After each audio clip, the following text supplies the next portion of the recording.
স্বামীকে তুমি সংসার করছো, তার স্বামী কি বলছে গো, তুমি তো রোজ ফুল চয়ন করে গোবিন্দের তোলায় দেয়।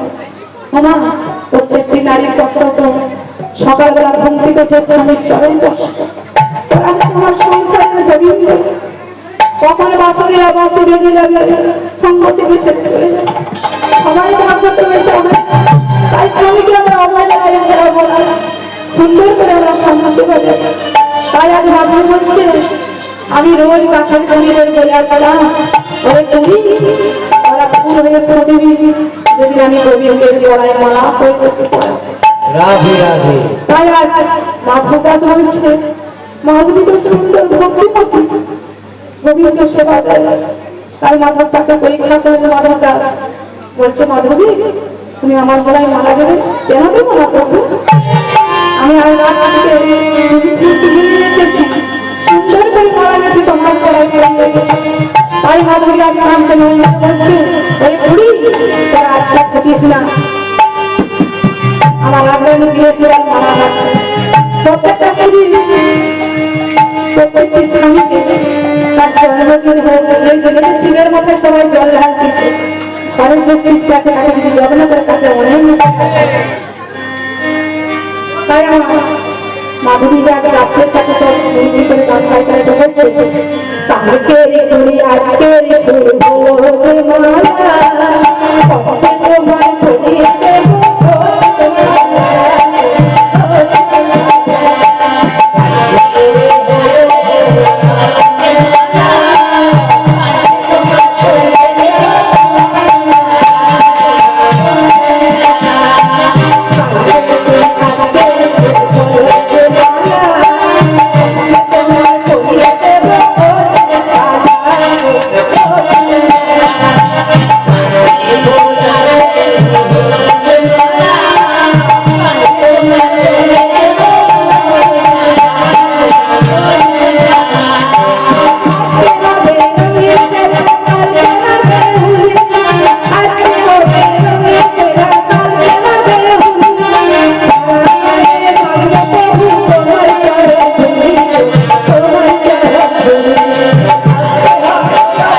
প্রত্যেকটা স্ত্রীদের এরকম ঘরে থেকে স্বামী সেবা করতে, স্বামীর মতন ভগবান কেউ।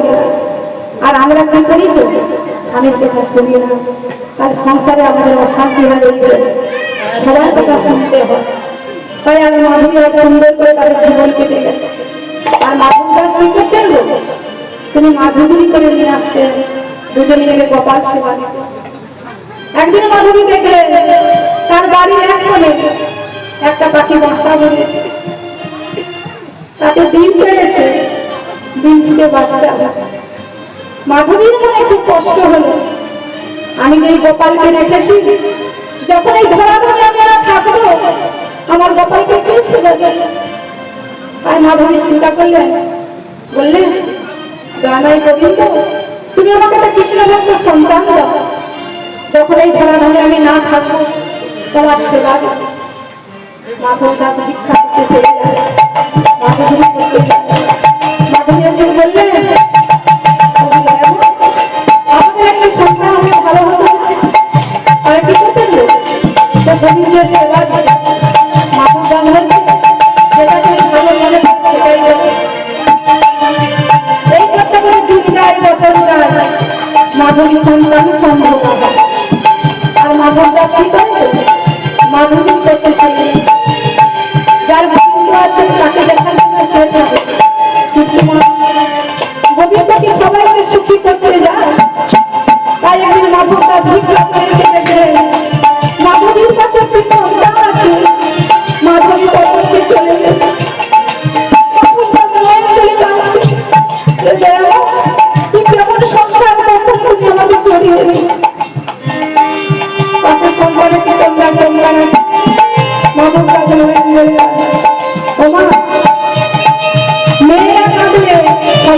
বুঝতে পারে না।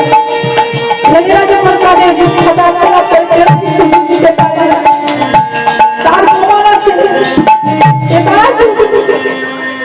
তাই বন্ধুরা তার মনের ভিতরে কষ্ট চেপে রাখে। ছোট শিশু পাশে ছিল, তাই ছেলেরা যখন তাদের সংসারে অমঙ্গল আর ছেলেদের কারা কেউ দেখতে পায় না, তাদের মনের ভিতরে কত কষ্ট থাকে। সেটা যুগে রাম রাবণের যুদ্ধ হয়েছিল জানো তো? যখন রাবণের বলে কেউ ছিল না যুদ্ধ করা, তার আগে কিন্তু ছিল বিভীষণ রামের সাথে জয়েন হয়েছিল একসাথে রাক্ষসকে উদ্ধার করার জন্য। সীতা উদ্ধারের জন্য তিনি রাবণের সঙ্গ ছেড়ে তিনি রামের সঙ্গ করেছিলেন। কিন্তু দেখেন লঙ্কাতে যুদ্ধ করার কেউ নয়, সকল ছেলে সোয়ালক্ষ নাকি বংশে দিতে নাই তো রাম তাই নয়ন জলে বসে বসে কাঁদছে। গোবিন্দ কি করে আমি তোমার কাছে আমি যাবো? তিনি তো নয়ন জলে দেখেছিলেন রাবণের রামের চরণ পাওয়ার জন্য। আজ আমি চরণ দিয়ে বলছেন জেঠু কেউ নয়তো কি হয়েছে? এই লঙ্কাতে আমি এখনো আছি, তুমি আমাকে যুদ্ধে ছিল রথ সাজিয়ে দাও। বছরের ছোট্ট তরুণী, 12 বছরের তরুণী, 12 বছরের, যার বাবা বিভীষণ রামের সঙ্গে একসঙ্গে আছে। লঙ্কায় কোথায় বলতে তিনি কিন্তু তার খবর কেন না সীতা আমাকে উদ্ধার করার জন্য। তাই সেটি তরুণী এসে বলছে, মা আমার ছেলেরা একটু বার পূজা করতে চান। বলছে না বার করিস না, তোকে যুদ্ধ করবে, শরীর খারাপ হবে। তাই একটা তরুণী এসে বলছে, মা আজ আমি যুদ্ধে যাবো, আমাকে সুন্দর করে সাজিয়ে দেবে। মা সবার মতো মা যদি আমরা হতে পারতাম, তাহলে আমরা ভ্রমণ মতন ছেলেকে পেতাম, প্রবল্লার মতন ছেলেকে পেতাম, তরুণীর মতন ছেলেকে পেতাম। তাই এটা কি হচ্ছে তো মা মানে মাটি, মাটি যদি ভালো হয় গাছ ভালো হবে, গাছ যদি ভালো হয় তার ফল ভালো হবে, ফলের লেয়ার যদি ভালো হয় তার জল ভালো হবে। তাই আর তরুণী বলছে, মা আমি যুদ্ধে যাব, আমাকে সুন্দর করে সাজিয়ে দেবে। আজ আমার সঙ্গে নয়ন জলি আছে, আমি তো এইটাই চেয়েছিলাম আমার ছেলে রাক্ষসকে বুঝতে পারবে। তাই আমার মা সরবর নয়ন জলি করছে, তরুণীর গোটা অঙ্গে রাম নাম করে লিখে লিখে যুদ্ধে সাজিয়ে অজন্মা এরকম আছে। আর তার বাবা আজকে রাম এসে বলতেছে, রাবণের বলে কি কেউ নাই যুদ্ধ করার জন্য, তুমি দেখো না খড়ি বেঁধে। আজ বিভীষণ ভালো করে বিচার করে খড়ি বেঁধে দিচ্ছে, বারবার তার ছেলের নাম আসছে। বলছে আজকে কে যুদ্ধ করতে আসবে আমি বলতে পারছি না। বিভীষণ খবর বলছে কে আসে বলতে পারবে না। আর এদিকে আমার সামনা সুন্দর তার নাম অঙ্কিত করে তরুণীকে যুদ্ধ করাচ্ছে। আর বলছে তরুণী দেখো তুমি গোবিন্দকে তীর মারবে, গোবিন্দ তরুণীকে এখন আঘাত করো। গোবিন্দ তীর মারলে তুমি নিজের মস্তকে ধারণ করো। গোবিন্দকে তরুণীর দুঃখ দিও না, আর গোবিন্দের সাথে তুমি যুদ্ধ করবে না। আমি গোবিন্দের সাথে যুদ্ধ করবো না, গোবিন্দের চরম দর্শন করতে যাচ্ছে। তাই বলছি তখন রাবণ বলেছিল, তুমি ছোট, তুমি যুদ্ধ করতে পারবে? যুদ্ধ কি গায়ের জন্য হয়? যুদ্ধ তো প্রকৃতির জন্য যুদ্ধ হয়। আর ভক্তর ভগবানের লড়াই। ছোট্ট তরুণী যেটা মা রাম নাম লিখে দিলে তরুণী যুদ্ধে যাচ্ছে, যুদ্ধের দাবা মারিয়ে উঠেছে। বলছে দেখো তো কে যুদ্ধ করতে আসছে। লবণ ছুটিতে দেখে ছোট্ট বালক সারা অঙ্গে রাম নাম লেখা আছে। লবণ ছুটতে বলছে দাদা ছোট্ট একটা 12 বছরের বালক এসেছে, সারা অঙ্গে তার রাম নাম লেখা। লক্ষ্য যখন যুদ্ধ করছে তরঙ্গি বলছে তুমি আমাকে যুদ্ধে হারাতে পারবে না, আমি ব্রহ্মাস্ত্র বলিয়াই তুমি যাও রামকে পাঠিয়ে দাও। ভগবান রাম বলছে বিভীষণ এই বাবু তুমি আমাকে বলো।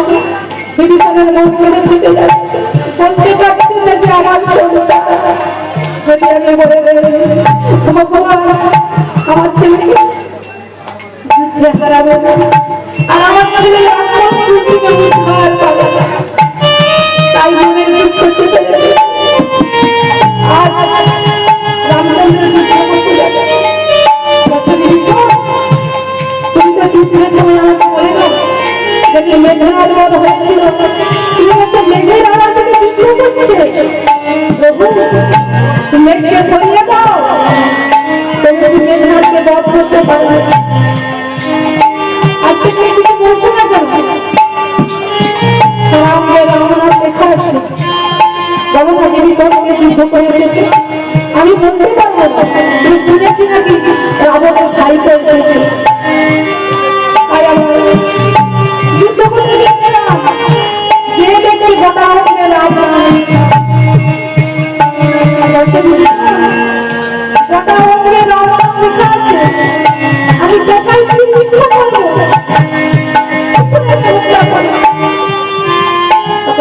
দেখো দেখো এই গলার কাজটা কিন্তু দেখো আমার নাম লেখা না, এই সময় তুমি দিন বিক্রি করো কজন বাবা এটা তোমার ছেলে বলতে পারে বলছে আবার কি বলছে তো ব্রহ্মাস্ত্র ছাড়া তরণীকে বধ করা যাবে না।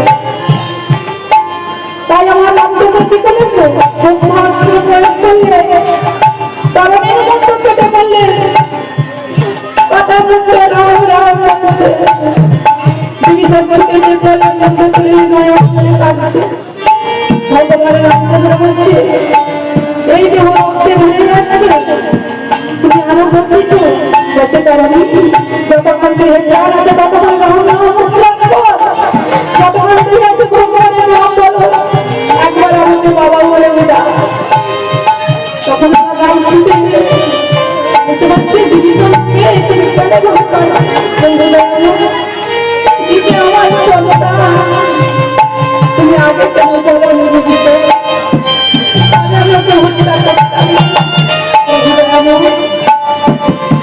আমি যদি না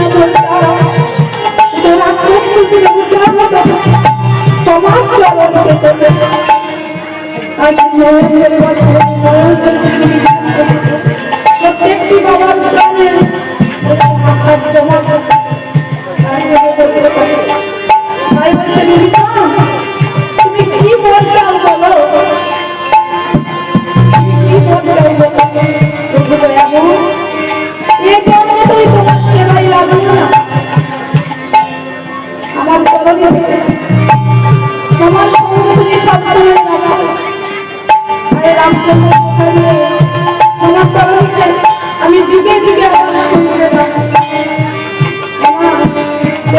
পরে বাপন তাপন যুগে সেটা হলে আমাদের তরণী, আর কই যুগে এই আমাদের দীক্ষা নিয়েছেন সবাই অম্বিকা করে বনদাস পন্ডিত রাধে রাধে।